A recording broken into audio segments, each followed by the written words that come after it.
Hey,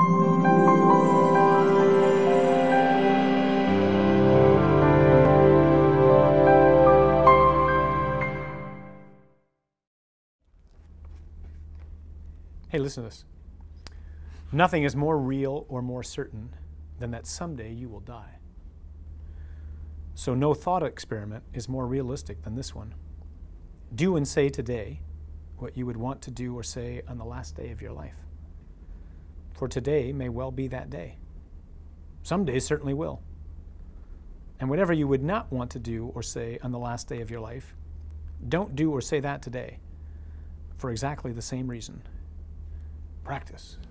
That's really good. Isn't that cool? That's really good. Have you read this? Where's that? Well, no, I haven't. What is it? Before I Go, Letters to Our Children About What Really Matters by Peter Kraft. Oh, I love Great Peter. book. Yeah, I love Peter Kraft. I do too. Yeah, what is this? This is the library here in the parish. We have a library? We have a library here in the parish where you can come and check out free books. Who knew? Knowledgeable books, good books, wholesome books, books on the faith. Have you ever read The Life of Christ? I have, one of my all-time favorites. It is absolutely my all-time favorite and one of my summer selections for you here at the parish. Summertime means time to relax, doesn't it? Oh, get to pop the collar. Yeah, do the collar. Yeah, we do it all the time anyway. But we got to try to find a pool where we can kick back and just get some sun in our clerics, of course, and then read some scripture and read some books.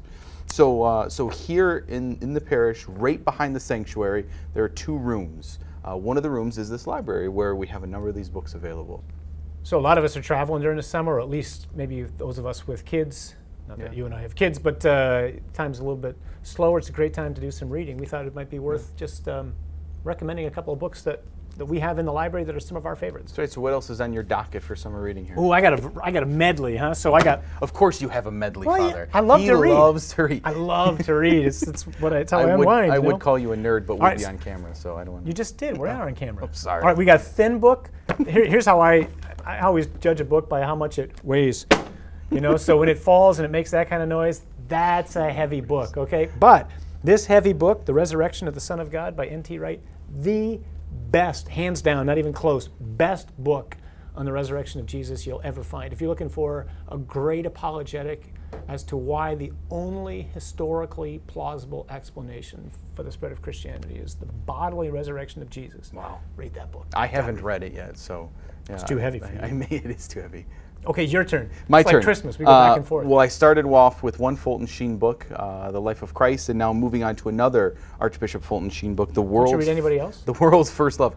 If you haven't read anything from Fulton Sheen, read something. I love him. He's incredible. A lot of stuff on the media too, talks and videos as well. But The World's First Love, Mary, the Mother of God. This really is a must-read for anyone who loves Our Lady, anyone who has a devotion to the Virgin Mary.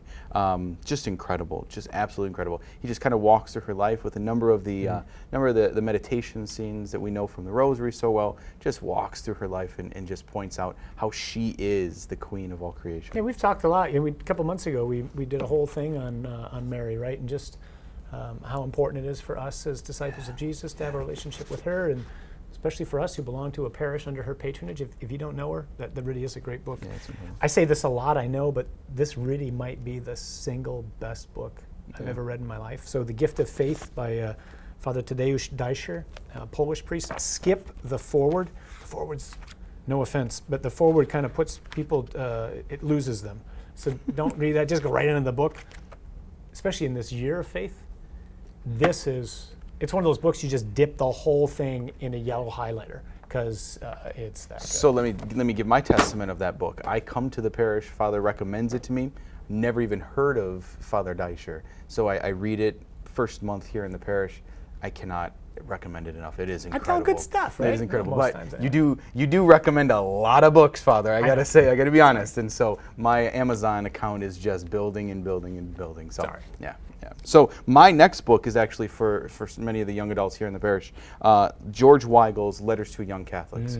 It is awesome. What it is it's kind of like short stories, I guess you could say, of just who it is that we as Catholics and things that we should do, things that we should see, and it really is a great book for young Catholics, just to highlight why it is we're Catholic. Things that we should know and things that we should know about our faith. Yeah, I totally agree. I also love that book.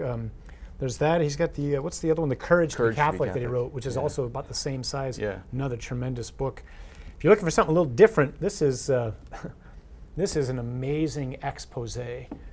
Sexual Sabotage, How One Mad Scientist Unleashed a Plague of Corruption and Contagion on America. It's all about Alfred Kinsey. So, many people may have went and saw the movie with, Liam Neeson, huh? It came out a couple of years ago on Alfred Kinsey.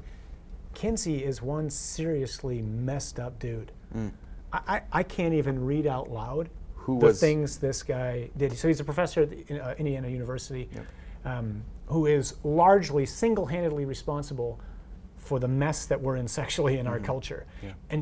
And so many people look up to him as, oh, what an incredible man, great scientist. Yeah. This stuff should have put him in jail. What you'll find out in here of what this guy did. He is a true pervert, absolutely. He's a pervert.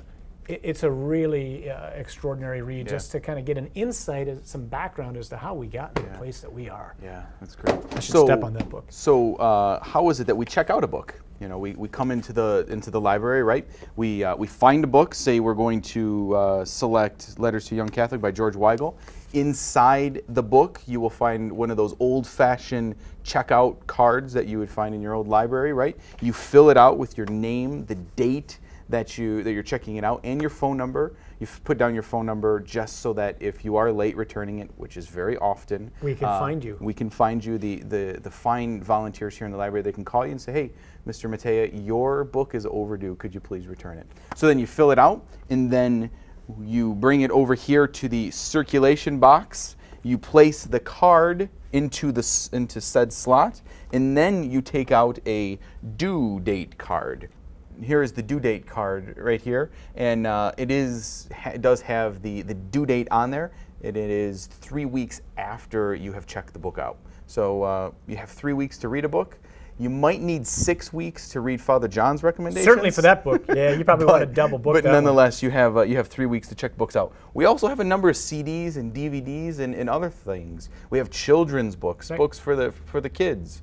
A number of other things that we can invest and learn even during the summer. And this is all due to the generosity of some folks in the parish who just donated some money for us to go and make a library. And so that's what we've done. We've made we've got reference books down there that, just like in a library, you can't check out, but they're great for us to do some study here for some people maybe who are taking some classes or just want to do some good background on scripture study.